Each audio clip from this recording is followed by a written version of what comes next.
Welcome to our channel వర్ణ Vihari. First time వచ్చినట్టయితే subscribe చేయండి. మేము చేసే వీడియోస్ మీకు నచ్చినట్టయితే comment, like and share it with your friends. ఈరోజు వీడియోలో మేము మీకు చూపించబోయే ప్లేస్ పెనుగొండ కోట. పెనుగొండ అనగానే మనకు ముఖ్యంగా గుర్తుకొచ్చేది శ్రీకృష్ణదేవరాయలు అండ్ పరిటాల రవి గారు. వీళ్ళకి పెనుగొండకి ఉన్న లింక్ ఏంటి, పెనుగొండకు చరిత్రలో ఉన్న ప్రాముఖ్యత ఏంటి అనే విశేషాలు ఈరోజు తెలుసుకుంటూ సరదాగా పెనుగొండ కోట పైన ట్రెక్కింగ్కి వెళ్దాం. బెంగళూరు నుంచి 142 కిలోమీటర్ డిస్టెన్స్లో ఉంటుంది పెనుగొండ. అలాగే పెనుగొండ నుంచి 30 కిలోమీటర్ డిస్టెన్స్లో పుట్టపర్తి ఉంటుంది. ఈ రెండు ప్లేస్లు కూడా మంచి టూరిస్ట్ అట్రాక్టివ్ ప్లేసెస్. ఇక్కడికి వచ్చే అధిక భాగం టూరిస్టులు బెంగళూరు నుంచే ఉంటారు. రోడ్ ట్రిప్స్కి అనుకూలమైన ఎక్సలెంట్ రోడ్ ఫెసిలిటీ అయితే హిల్ టాప్ వరకు ఉంటుంది. ఈ ప్లేస్ బెంగళూరు హైదరాబాద్ హైవేకి ఆనుకునే ఉంటుంది. ఇది లక్ష్మీ నరసింహస్వామి దేవస్థానం. దీని ఎదురుగా ఉన్న కొండపైన పెనుగొండ కోట ఉంటుంది. గుడి ఎదురుగా కొలను ఉంటుంది. కొలను కానుకొని చాలా ఖాళీ స్థలం ఉంటుంది. చిన్న చిన్న కట్టడాలు ఉంటాయి. ఇక్కడ చాలా సినిమా షూటింగ్స్ కూడా జరుగుతుంటాయి. వీరసింహారెడ్డిలోని సాంగ్ ఒక ఫైట్ కూడా ఇక్కడే షూటింగ్ జరుగుతుంది. బాలయ్యబాబు గారికి రాయలసీమలోని గుళ్ళు అంటే చాలా ఇష్టం. ఆయన ఎమ్మెల్యే ఉన్న హిందూపురం నియోజకవర్గం కూడా ఇక్కడ నుంచి 30 కిలోమీటర్ డిస్టెన్స్లోనే ఉంటుంది. తెలుగే కాక కన్నడ హీరో శివరాజ్ కుమార్ గారు నటించిన గోస్ట్ మూవీ కూడా ఇక్కడ ఒక యాక్షన్ సీన్ జరుపుకుంది. చాలా కన్నడ మూవీస్ కూడా ఇక్కడ షూటింగ్ జరుగుతుంటాయి. కొండపైకి చేరుకోగానే మనకు స్టార్టింగ్లోనే లక్ష్మీ నరసింహస్వామి దేవస్థానం ఉంటుంది. ఇది ఆల్మోస్ట్ శిథిలావస్థ స్థితిలో ఉంటుంది. ఆలయ గర్భగుడిలో మనం కేవలం లక్ష్మీ నరసింహస్వామి చిత్రపటం మాత్రమే చూడొచ్చు. ఇది 500 ఏళ్ల నాటి చరిత్ర ఉన్న గుడి. విజయనగర రాజులు ముఖ్యంగా యుద్ధానికి వెళ్ళేటప్పుడు ఇక్కడ పూజలు నిర్వహించేవారు. అంతటి చరిత్ర ఉన్న ఈ గుడిని ప్రభుత్వం పునర్నిర్మించడానికి ఇస్కాన్ సంస్థతో ఒప్పందం కుదుర్చుకుంది. వారికి ఆల్మోస్ట్ 20 ఎకరాల ప్లేస్ ఇచ్చింది. ఇప్పటికే రోడ్డు పనులు, నీటి పనులు, పైప్ లైన్స్ అన్నీ కంప్లీట్ అయినాయి. చలికోట యుద్ధ పరాభవం తర్వాత విజయనగర రాజులు హంపీని వదిలేసి పెనుగొండకు, చంద్రగిరికి షిఫ్ట్ అయ్యారు. అందులో భాగంగానే వాళ్ళ యొక్క సంపద ఈ గుళ్ళో, ఈ పురాతన కట్టడాల్లో పాతి పెట్టారనే ఉద్దేశంతో స్థానికులు కానీ పర్యాటకులు కానీ విపరీతంగా గోతులు తవ్వేశారు. అదే మనం ఎక్కువగా ఈ వీడియోలో చూడొచ్చు.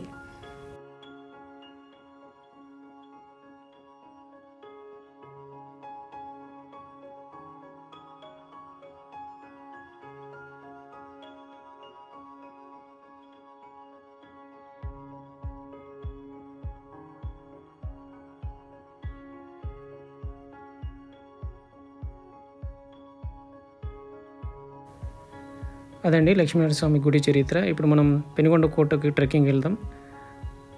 ఆలయం ఉన్న కొండ దిగి మనం కోట ఉన్న కొండ ఎక్కాలి. ఇంచుమించు 1 గంట సమయం పడుతుంది. ఎందుకంటే దారి చాలా రాళ్ళు గుట్టలు ఉంటాయి.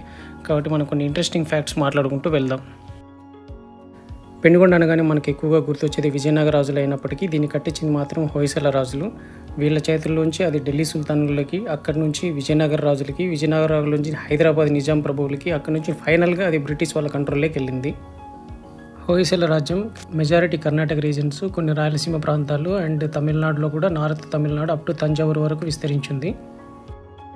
హొయసల రాజులు జైన మతానికి సంబంధించిన వాళ్ళు కావడంతో ఇక్కడ ఎక్కువగా జైన మతాన్ని అభివృద్ధి చేశారు వాళ్ళు అప్పట్లో. అండ్ ఎక్కువగా టెంపుల్స్ కట్టించారు. అండ్ దిగువ పెనుగొండ అంటే మన కొండ దిగువన ఎక్కువగా జైన మతానికి సంబంధించిన ఆలయాలు చూడొచ్చు. ఎక్కువ యుద్ధాల వల్ల చాలామంది జైన మతస్థులను చంపేశారు. చాలామంది జైన మతస్థులు వలస వెళ్ళిపోయారు. ఇప్పటికైతే ఈ టెంపుల్స్లో ఉన్న ఓన్లీ పూజారి వంశీకులు మాత్రమే ఉన్నారని వినికిడి.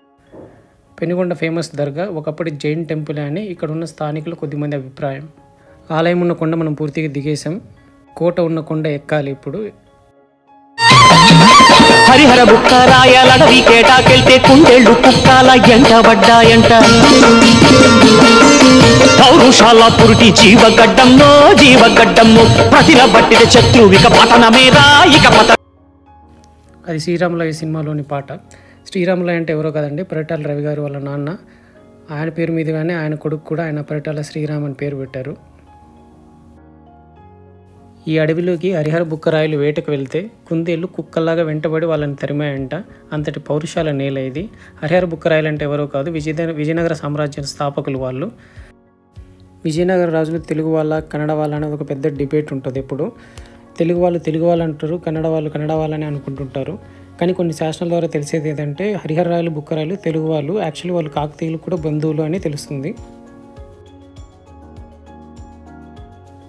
ఇక్కడ నుంచి మనం రైట్ తీసుకొని వెళ్తే ఇప్పుడు ఇంతవరకు ఎలా దిగామో అలాగే ఉంటుంది దారి. కాకపోతే 45 నిమిషాలు పడుతుంది. ఇప్పుడు ఇక్కడ ఎదురుగా ఉన్న పెద్ద కొండను కానీ మనం బ్యాక్ సైడ్ నుంచి ట్రెక్కింగ్ చేసి ఎక్కగలిగితే మనం వితిన్ 15 మినిట్స్లో రీచ్ అవ్వచ్చు. ఇంకొక ఇంట్రెస్టింగ్ ఫ్యాక్ట్ ఏంటంటే శ్రీకృష్ణదేవరాయలు ఈ పెనుగొండలోనే జన్మించారని, ఆయన యొక్క విద్యాభ్యాసము యుద్ధ విద్యలన్నీ ఇక్కడే నేర్చుకున్నారని కూడా కొన్ని శాసనాల ద్వారా మనకు తెలుస్తుంది.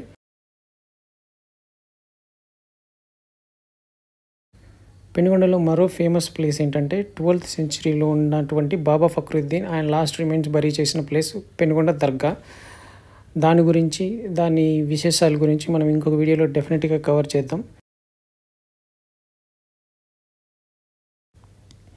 ఇక్కడ నుంచి దారి మరీ స్టీపీగా ఉంటుందండి అండ్ మనకు పట్టుకోవడానికి కూడా గ్రిప్ ఏమి ఉండదు, అంత ఈజీగా పైకి ఎక్కలేము. మా యూట్యూబ్ ఛానల్ ఓనర్ అయితే గుండు కింద కూర్చున్న పర్సన్ ఆట వరకే వచ్చాడు, ఆయన అక్కడ ఆగిపోయాడు. ఒకవేళ మనం ఫ్రంట్ నుంచి వచ్చి ఉంటే ఇది ఇలా ఉంటుందండి పెనుగొండ కోట. మనం ముందు నుంచి వస్తే లాంగ్ అని మేము రాలేదు, ఇట్లా ట్రెక్కింగ్ ఎక్కాము, మాకు కొంచెం దూరం ఎక్కువ కాబట్టి. బట్ వచ్చిన వరకు అయితే చాలా సాటిస్ఫైడ్. ఇక్కడ నుంచి అయితే వ్యూ చాలా అద్భుతంగా ఉంటుంది. సమ్మర్ కావడంతో మేము బండ ఎక్కువ వేడి ఉండడం వల్ల ఎక్కలేకపోయాం, బట్ నెక్స్ట్ టైం ట్రై చేస్తాం. Thank you for watching.